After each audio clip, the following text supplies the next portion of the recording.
Look at her. Think she owns the place? The woman's voice sliced through the quiet park like a blade. Amara Lewis barely flinched. She stood alone near the fountain, her bare feet sliding softly across the stone as she moved with the music only she could hear. Her loose blue maxi dress swayed with each graceful turn, her tightly coiled hair bouncing with every step. But the stairs burned hotter than the afternoon sun. A small crowd had gathered, smirking, whispering. "Crazy to be dancing like that in public," a man snorted. "Probably homeless." Another voice chimed in. "Nah, probably just another attention-hungry TikToker." Laughter rippled. Amara kept moving, arms sweeping, eyes distant. Then came the shove. A security guard, broad-chested, stone-faced, stepped forward. "Ma'am, you can't do that here. Private event's starting soon. You need to leave." His hand barely touched her shoulder, but the force in his words was enough to knock the air from her lungs. She stumbled, one foot slipping on the polished stone.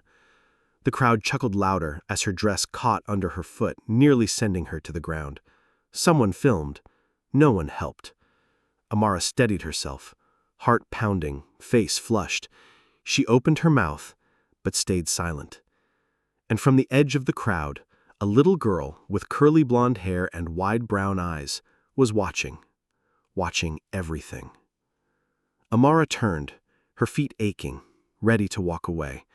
Her breath caught in her chest as she tried to still her trembling hands. She had promised herself, after all these years, she wouldn't let them get to her again. But the looks, the whispers, the smirks, they never really changed, did they? She clutched the necklace at her throat, fingers grazing the small, worn charm, a silver theater mask, faint letters engraved on the back. The only thing she had kept from that life, her Broadway life.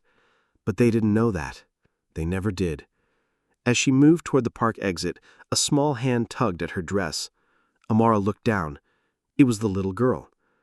"Excuse me," the girl said softly. "Are you Amara Lewis?" Her voice was high, shaky, but loud enough for the nearby adults to hear. The crowd paused. Murmurs flickered like sparks. Amara's lips parted, unsure.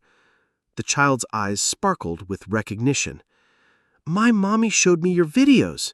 You were the star of Rising Sun and Velvet Nights and 5 whole Broadway shows."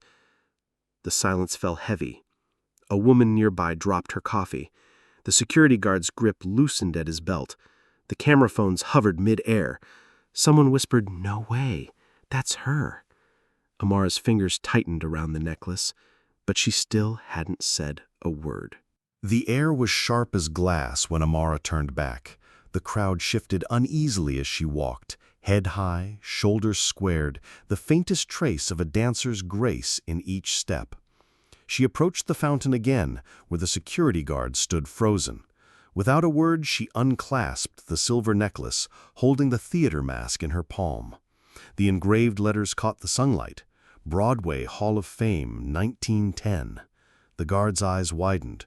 "Wait, you're—" Amara cut him off, voice soft but steady. "I don't need an introduction. The stage never forgets who built it." She let the charm fall gently into the girl's small hand. Around them, the crowd's judgment cracked, replaced by awkward silence and uncertain glances.